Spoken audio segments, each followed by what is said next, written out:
Privatisation अच्छी चीज है अगर लिमिट में की जाए। आज की सरकारें ज्यादा कर रही हैं। अभी आपके सामने एक एग्जाम्पल देती हूँ। हरियाणा की सरकार ने एक नया प्रोजेक्ट लॉन्च किया है, अगर तुम्हें पता हो, जिसमें सरकार ने, लिखित में आया था अखबार में, सरकार ने क्या कहा, अगर किसी की सालाना आय 1,80,000 से कम है, ये बहुत ही कम है, 1,80,000 पूरे साल के, किसी को इतने से कम मिलते हैं, तो वो अपने बच्चे को अगर सरकारी स्कूल में भेजता है तो उसको 500 रुपए फीस देनी पड़ेगी। 500 रुपए फीस देनी पड़ेगी। और अगर वो अपने बच्चे को प्राइवेट स्कूल में भेजता है तो उसकी फीस हम भरेंगे, यानी सरकार भरेगी। 1,100 रुपए तक हम उसको फीस दे देंगे। अब सोचो, अपने घर से बच्चा सरकारी जाएगा तो पैसे लेके जाएगा, और प्राइवेट जाएगा तो खाली हाथ जाएगा, क्योंकि उसके पैसे कहाँ से आएंगे? सरकार। बड़ा अच्छा काम है ना, अच्छी चीज तो है ये। लेकिन इससे पता है क्या होगा? 5-7 साल बाद सरकार कहेगी बजट बहुत गड़बड़ा गया और ये जो 1,100 रुपए हम देते हैं, हम आगे इसको कैरी ऑन नहीं कर पाएंगे। उन 5 सालों में सरकारी स्कूल बंद होने की कगार पर आ गए होंगे। धीरे धीरे करके सरकारी स्कूल से एडमिशंस खत्म, अभी भी कम है, खत्म। फिर 2-3 साल बाद क्या करेंगे? बजट में कहेंगे सरकारी टीचर्स बिना बात तनख्वाह ले रहे हैं, बच्चे तो हैं नहीं, बिना बात पंखे चला लेते हैं, खर्चा है, चपरासी रखना पड़ता है, क्योंकि सरकारी स्कूल के टीचर कहाँ जाएंगे, सैलरी तो मिलती है मोटी। फिर कहेंगे सरकारी स्कूलों को प्राइवेटाइज कर देते हैं, जिसको खरीदने हो स्कूल वो बता देना। पूरे देश में इमेजिन करो, हर गांव में स्कूल है, कितनी कितनी जमीन होगी, हर जगह कुछ ना कुछ बिल्डिंग बनी हुई है। ये अरबों की संपत्ति है। किसके पैसों से बनी है ये? हमने कभी तो टैक्स दिया, हमारे माँ बाप ने, दादा ने। हमारे उस पैसे की संपत्ति को बेचने वाला कौन? सरकार। वो पैसा खाने वाली सरकार।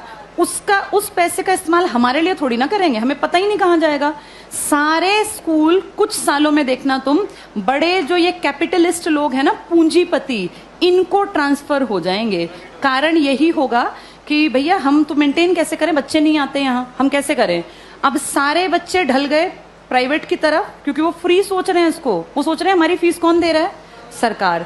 सरकार ये फीस कुछ साल बाद बंद कर देगी, और जब वो गरीब लोग वापस आएंगे ना कि यार सरकार नहीं देती, चलो सरकारी में पढ़ते हैं, तब तक सरकारी स्कूल बंद हो चुके होंगे, इन पे बड़े बड़े ताले लटके होंगे, या इनके बोर्ड बदल के लिखा होगा अंबानी प्राइवेट स्कूल या अडानी प्राइवेट। हाँ, ऐसा ही होगा, यही फ्यूचर है हमारा, अडानी प्राइवेट स्कूल। और जब जाके यहाँ फीस पता करेंगे ना, तो 5,000 मिनिमम फी है। अब बताओ, वो मजदूर का बेटा, वो किसान की बेटी कहाँ पढ़ेंगे?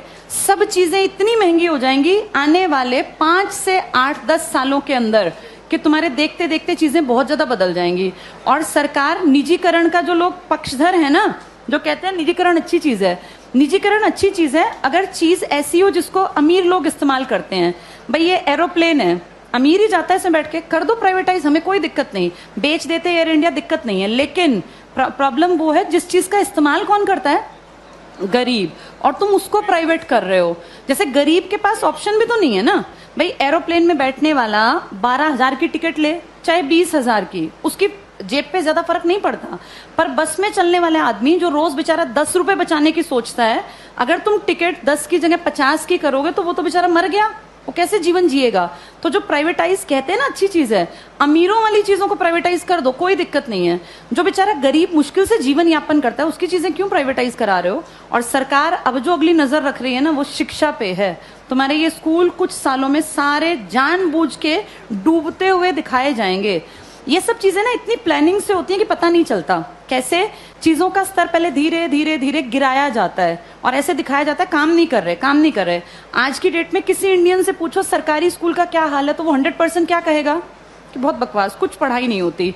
ऐसी पिक्चर दिमाग में क्रिएट करके और 10-20 साल में रास्ता बन गया कि हर आदमी के मन में कि यार ये बकवास है, बहुत पैसा खाता है सरकारी स्कूल सरकार का और करता कुछ नहीं है, तो फिर इसको प्राइवेट करना बेहद आसान है। ऐसे ही बिजली में किया गया, ऐसे ही रेल में किया गया। जब चीजें प्राइवेट होती हैं तो पैसा क्यों कमाने लगती हैं? भाई सरकारी क्यों नहीं कमा पाती? क्या ऐसा है प्राइवेट में कि पैसा कमाने लगती है वो चीज? प्राइवेट में आदमियों से काम लिया जाता है, सरकार में निकम्मे जानबूझ के बनाए जाते हैं। अगर इन सरकारी स्कूलों पे time to time school inspectors आए, हर मंडे चेकिंग हो, और स्कूल इंस्पेक्टर का काम ही ये हो कि आपके अंडर जितने स्कूल है ना, वो आपको मंडे ट्यूसडे फ्राइडे जाके चेक करने हैं किसी भी क्लास में इंस्पेक्टर जाए, तीसरी क्लास खड़ा हो, किसी बच्चे को यहाँ लिख के दिखाओ, नहीं लिखना आया तो किसकी जिम्मेदारी है? ये पकड़े जाएं। अगर 2 साल ढंग से काम कर लेंगे, टीचर्स कैसे नहीं पढ़ाएंगे? टीचर्स इसलिए नहीं पढ़ाते क्योंकि टीचर्स को पढ़ाने का माहौल ही नहीं दे रखा, इतने फालतू के काम दे रखे हैं ताकि आने वाले सालों में दिखाएं कि ये बकवास स्कूलें बंद करना ही ठीक है। फिर आपको और मुझे भी लगेगा हाँ यार ये सरकारी स्कूल कुछ करते ही नहीं है, जबकि असलियत ये है कि सरकार चाहती नहीं कि सरकारी स्कूल कुछ करें, वरना हर कोई काम कर सकता है। इन्हीं सरकारी स्कूलों से आईएएस निकले हैं ना पहले लोग। जब तक ये प्राइवेट का कॉन्सेप्ट नहीं था तो पढ़ाई यहीं थी। आज भी सरकारी स्कूल का टीचर बनने के लिए math, science, English, reasoning, Hindi, GK, current सब सीखना पड़ता है। टीचर बनना आसान नहीं है सरकारी स्कूल में। जो तुम पढ़ रहे हो ना, तुमसे ज्यादा पढ़ना पड़ता है। और उसके बाद फिर कहते हैं सरकारी स्कूल में करते क्या है। माहौल तुम चाहते ही नहीं क्रिएट हो, फिर बनेगा कैसे? आगे